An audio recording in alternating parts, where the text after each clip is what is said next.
So, you may or may not have watched it, but tonight there was a Munk Debate at Roy Thompson Hall in Toronto between Stephen K. Bannon and David Frum. David Frum? Yeah, David Frum. The topic of the Munk Debate was be it resolved, the future is populism, not liberal. Or populist, not liberal. Let's see if I can find that. Anyway, I watched the whole thing. It got off to a late start, obviously, because there were protesters outside because, Stephen Bannon is a Nazi and a white supremacist, and I think he eats babies and he farts in elevators or something like that. But anyway, so there were protesters, and it delayed the actual event from happening. It was supposed to start around 7, I think. They didn't get underway until 7:30, and even then they were still seating people. I had a buddy of mine actually down there watching it tonight. I have yet to read any comments from him. I messaged him just beforehand saying, "Hey, I hope you made it in okay." But hopefully I can get his thoughts on it. I'm supposed to be meeting with him later this month. Anyway, I just wanted to give my thoughts on the debate, like I did with the Jordan Peterson one from a few months back.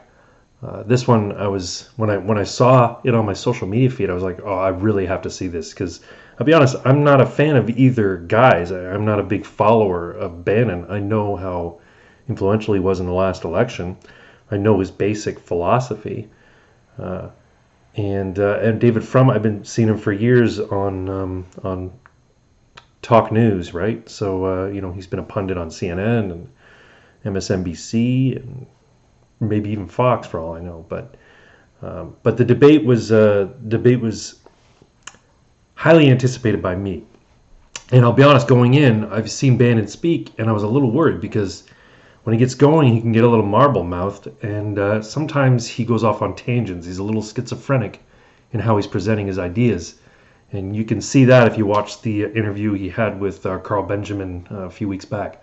He's a little all over the place. So tonight, before the debate started, I was like, Frum's used to being in front of cameras and talking, as a pundit. So we'll see, how well he does.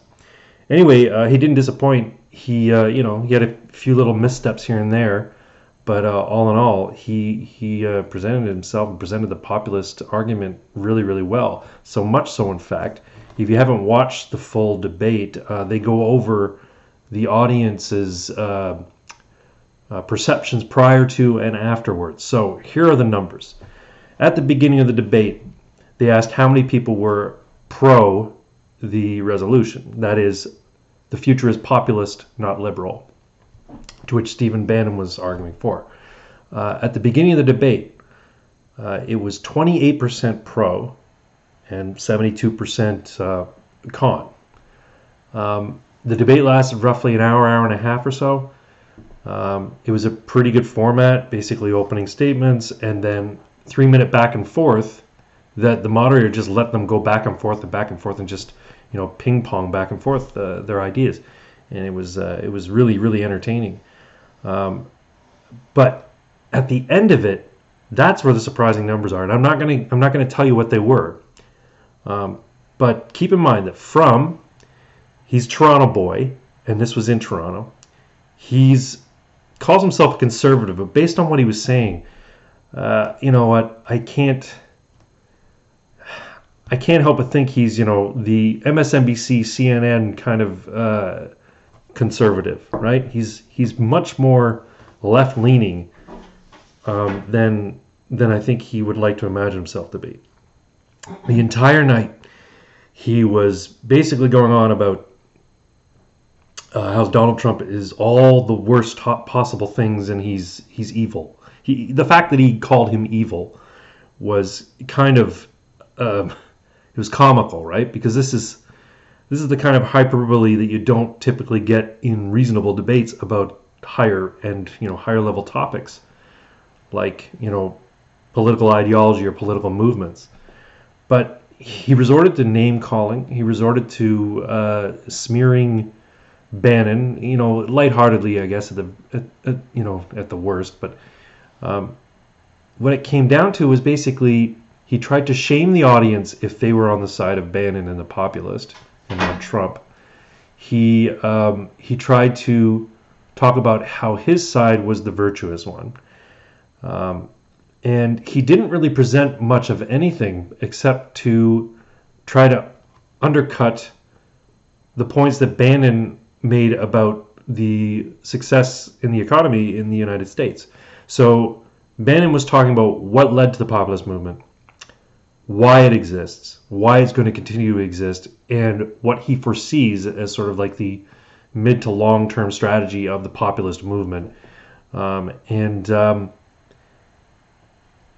he kind of laid it out well. Now, he got a little bit just too strategic for my liking at some point, and he started talking about winning the black vote, winning the Hispanic vote, winning, the millennial vote, and he talked about millennials. It was supposed to be sympathetic, but it was kind of insulting. He said that they were the Russian serfs of the 21st century, in that they don't have a likelihood of ever owning property. They don't have a likelihood of ever having any savings. They don't have any likelihood of careers. And he said all of these things are what's going to bring them over into the populist fold. It's kind of an interesting point, a little bit insulting. And I'll be honest, the audience was not on Bannon's side from the very beginning. Anytime he said anything praising Trump, it was met with jeers. Now, one thing to point out, when Bannon first started to speak, because he was arguing for the pro, it's traditional that he would be the first person to speak. As soon as he opened his mouth, somebody in the balcony threw a banner down and started screaming about white supremacy, and they basically didn't shout her down, but applauded her down, basically saying, good for you for exercising your free speech, but you can either sit there and be quiet and listen, or we're going to have you ejected. Would you like to stay or would you like to leave? This was good on the part of the moderator. The moderator said, would you like to stay or would you like to leave? She said she wanted to stay. And so things settled down for all of 10 seconds, and then she started talking again and started shouting again, so they escorted her out. I think the banner stayed, though, which is kind of funny. Eventually somebody must have pulled the banner down, but the banner was there for a little while. Anyway, point was, the entire time, Frum was speaking from a position of, have sympathy. This populist movement is really just it's a tactic, and it's not genuine, and it's a lie, and it's a cheat. And all I did the whole time was just disparage Trump. Bannon, on the other hand, was praising Trump. Anytime he said anything praiseworthy of Trump, like I said, the audience jeered and booed or laughed or whatever. And the good thing is Bannon, who can come off as kind of like a bit of a dick, he was very affable. And he started at the night saying, I'm going to try and win you over. I'm going to try and win you over. And anytime somebody sort of heckled him at all, he just sort of smirked and said, okay, yeah, I know all the things you're thinking. I've heard them all before. He didn't say this, but this was what was going on in his head. You could see it behind his eyes. Yes. I've heard all the statements about me being an anti-Semite. I've heard all the statements about being a racist and a white supremacist and all these slurs that you have. But listen to me, if you will, please. Be patient with me, and I will bring you over to my side. And I think eventually he convinced a good chunk of the people that all of the slurs they'd heard and all the smears that they heard about him, about Trump, well, maybe not necessarily about Trump, but definitely about him, were misplaced and were just that. They weren't arguments, they were slurs. So it was really interesting. I think he held the stage better than Frum, because again, Frum the entire time, while he is a practiced speaker and while he is articulate, the entire time was just appealing to emotion, making these insults against Trump and in some cases against Bannon himself, talking about, calling him just awful things. And also it seemed as though he was getting into a little bit of projection here and there. When he started talking about evil and he started talking about people wanting to take back their democracy and things like that, he was basically mirroring what Bannon was saying, because Bannon's whole point about the populist movement was the deplorables, as Hillary coined them, were the working people. They were the salt of the earth. They were the people whose lives had been ruined by 8 to 16 years or even 20 years of policy, which basically ripped them of their wealth. And what was the phrase he used? Socialism for the very rich and socialism for the very poor. And it ripped it out of the hands and out of the savings of the middle class. And so the populist uprising is an uprising of the middle class wanting to get back their dignity and wanting to get back, their status as the ones who basically built Western civilization, right? They're the ones who put in the hard work. They're the ones who die in the wars. They're the ones who fight. So I encourage you all to check it out. Now, here's what the numbers came down to. So as I said at the beginning, 28 were pro the resolution. The future is populist, not liberal, which Bannon was arguing for. 72 were con, which was Frum's side. At the end of the debate, there was a dramatic shift. 57% were now pro-populist is the future. And 43%, yeah, that's right, 43% were on the con side. I watched a few Munk debates. I have never seen a shift of double, basically, the percentage. It was essentially double the percentage from one to the other. It was astounding. And, I got my hats off to Bannon, good on you. And I'm glad he had the opportunity to basically sort of dispel the myth that he's this white supremacist. Not despite Frum's trying to basically label everything that Trump says and everything that populism is as simply dog whistles and coded language. There was one particular point that I thought was absolutely ridiculous. He started talking about George Soros. There's been a lot of criticism of George Soros. And he said that George Soros is a victim of an anti-Semitic smear campaign. They're saying, and he said that when people criticize George Soros and when Donald Trump criticizes George Soros as being this, this spider at the center of a web who's trying to influence markets and economies and things all over the world, that it's just a conspiracy theory and it's a slur and it's a smear. And it's couched in anti-Semitism because, as David Frum knows, because he's a Jew, that's the kind of language that people used against, his great-grandmother and grandmother and that sort of thing. And so they can hear that, dog whistle, I guess, as if you call it, right? So they're saying that this was the tactic that Trump was trying to use. He was basically calling Soros a greedy Jew, right?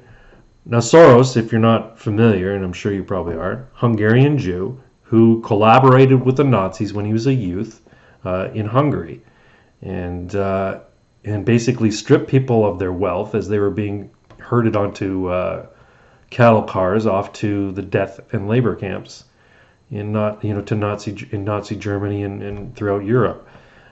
He basically faked being a Gentile. So he was Jewish, or he is Jewish. He faked being a Gentile so that he wouldn't get shipped off to these camps, and then he helped his so-called uncle basically catalog and strip and redistribute and basically steal the wealth of the Jews who were being marched off to the death camps and sent in cattle cars to work camps. And he doesn't deny it.